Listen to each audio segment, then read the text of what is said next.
بڑے کمال کا ہے بھائی، تیرے قریب سے میری بکریاں، میرے دمبے کمزور تھے، وہ گزرے تو وہ طاقتور ہو گئے، بڑے کمال کا ہے۔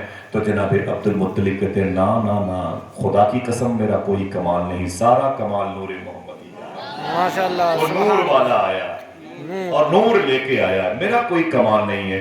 جناب عبد المطلب کہتے ہیں کہ میں مکہ شریف میں تھا، اور مکہ شریف میں جب میرے عنفوان شباب کو آیا تو مکہ شریف کے ایک عظیم خاندان کی ایک لڑکی تھی۔ دیکھنا لڑکی کا نام سن کے کتنے لوگ سبحان اللہ کہتے ہیں۔ حضور کے دادا جناب عبد المطلب کی شادی جس لڑکی سے ہوئی تھی اس کا نام تھا حضرت فاطمہ۔ ماشاءاللہ، نام بڑا پیارا ہے، ذرا پھر سے بولے، اس کا نام ہے حضرت فاطمہ۔ یہ حضور کی سگی دادی ہے۔ پردادی کون ہے؟ سلمہ۔ ان کا مائکہ کیا ہے؟ مدینہ شریف۔ یہ وہی خاندان خاندان بدر النجار ہے۔ جب حضور مکہ شریف سے مدینہ شریف گئے تو اسی خاندان کی لڑکیوں نے دف بجا بجا کے حضور کا استقبال کیا تھا، اور وہ نعت پڑھی تھی جو ایک روایت کے مطابق کلثوم بنت حارث انصاری نام کی ایک لڑکی نے وہ نعت لکھی تھی، جس نعت کو سن کر کے فرشتے ہی نہیں جھومے، اللہ کے رسول بھی جھوم رہا تھا۔ طلع البدر علینا من ثنیات الوداع وجبت شکر علینا ما دعا للہ داعی۔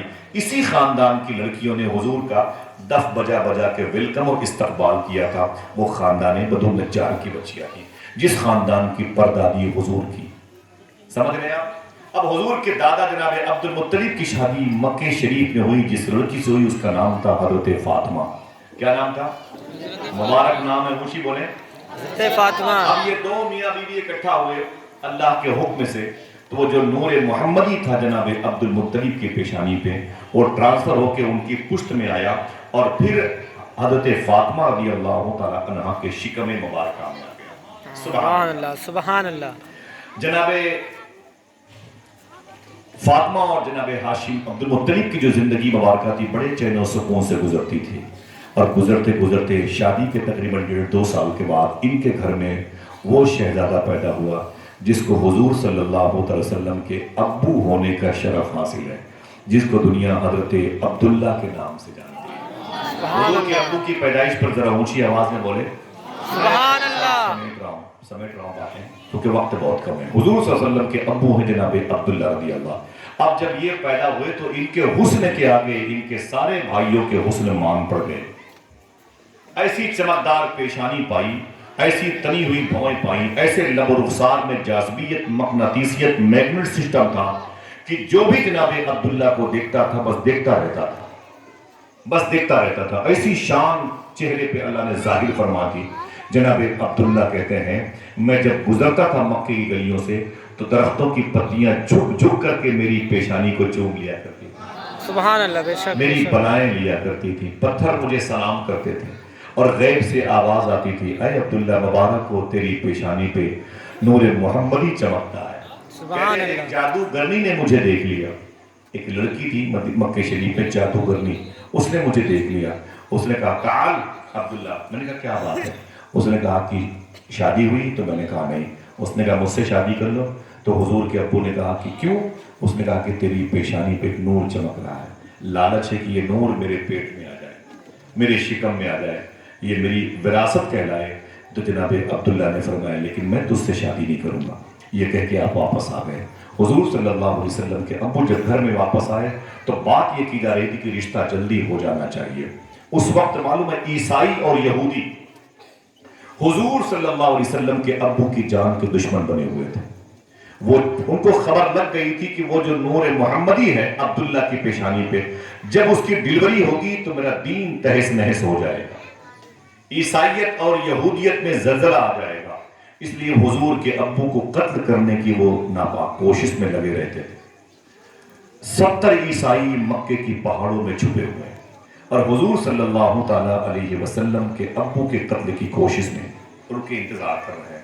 ایک دن جناب عبداللہ فرماتے میں اکیلی ہی گھوڑے پر بیٹھ کے اس پہاڑی کے ایریے میں گیا جہاں 70 عیسائی چھپے ہوئے تھے۔ مجھے دیکھا تو حملہ کر دیا، ایسی بارش تلواروں کی کہ میں گر گیا، لیکن میں نے بھی تلوار نکال لی۔ تلواروں کا مقابلہ میں نے صرف ایک تلوار سے کیا، نہ میری تلوار کند پڑی نہ میرے بازو شل ہوئے۔